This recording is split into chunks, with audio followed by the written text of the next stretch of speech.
Bayangkan, ada sebuah kitab di rumahmu.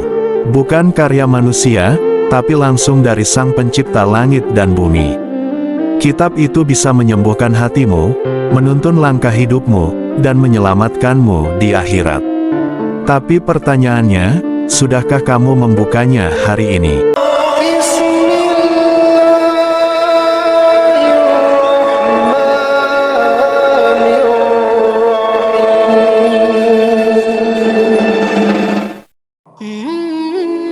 Assalamualaikum warahmatullahi wabarakatuh.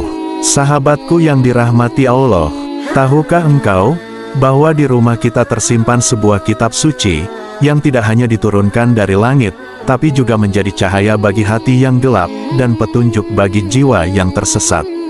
Itulah Al-Quran, Kalamullah, firman Allah Subhanahu wa Ta'ala.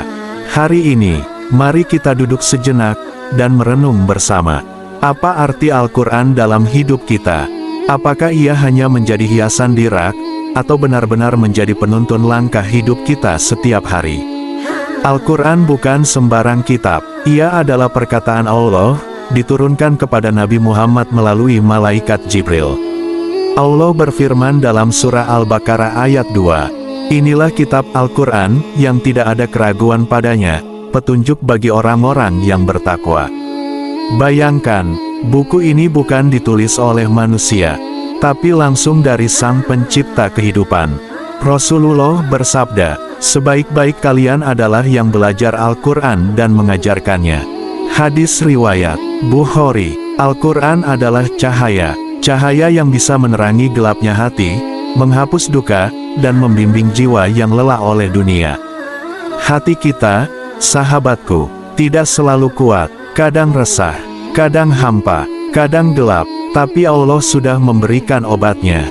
Wahai manusia, sungguh, telah datang kepadamu pelajaran Al-Quran dari Tuhanmu, penyembuh bagi penyakit dalam dada, dan petunjuk serta rahmat bagi orang yang beriman. Surah Yunus, 57. Sahabat, setiap kali hidup terasa berat, bukalah mushafmu, bacalah perlahan, ayat demi ayat. Kau akan merasakan ada sesuatu yang menyejukkan. Bukan sekadar bacaan, tapi ia menyentuh ruh. Membaca Al-Quran saja belum cukup. Kita juga harus mentadaburinya, merenung, menghayati. Karena itulah tujuan diturunkannya Al-Quran. Ini adalah sebuah kitab yang kami turunkan kepadamu penuh dengan berkah agar mereka mentadaburi ayat-ayatnya dan agar orang-orang yang berakal mengambil pelajaran.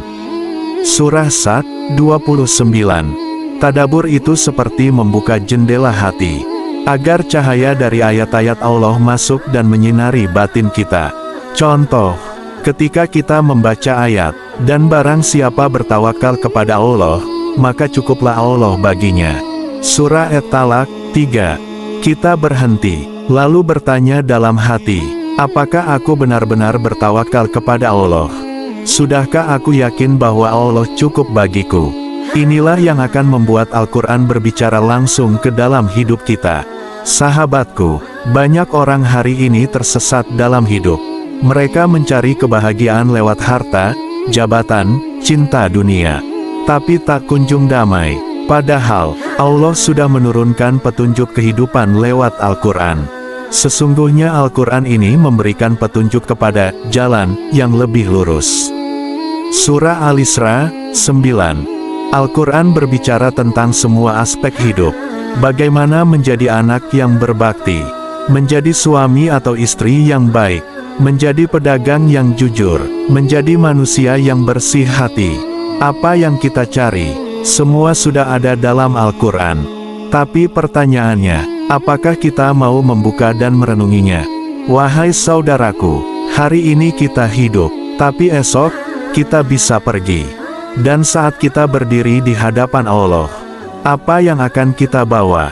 Rasulullah bersabda, Al-Quran akan datang pada hari kiamat sebagai pemberi syafaat bagi orang yang membacanya. Hadis riwayat Muslim. Maka mari kita bangun kembali hubungan kita dengan Al-Quran. Mulailah dari satu ayat, bacalah dengan hati yang lapang. Tadaburilah maknanya, amalkan dalam hidupmu. Jadikan Al-Quran sebagai temanmu saat sendiri. penyembuh luka hati, dan kompas menuju surga. Ya Allah, jadikan Al-Quran sebagai pelita dalam kubur kami, penolong di padang mahsyar, dan penuntun ke jannah-Mu yang abadi. Amin ya robbal alamin. Wassalamualaikum warahmatullahi wabarakatuh.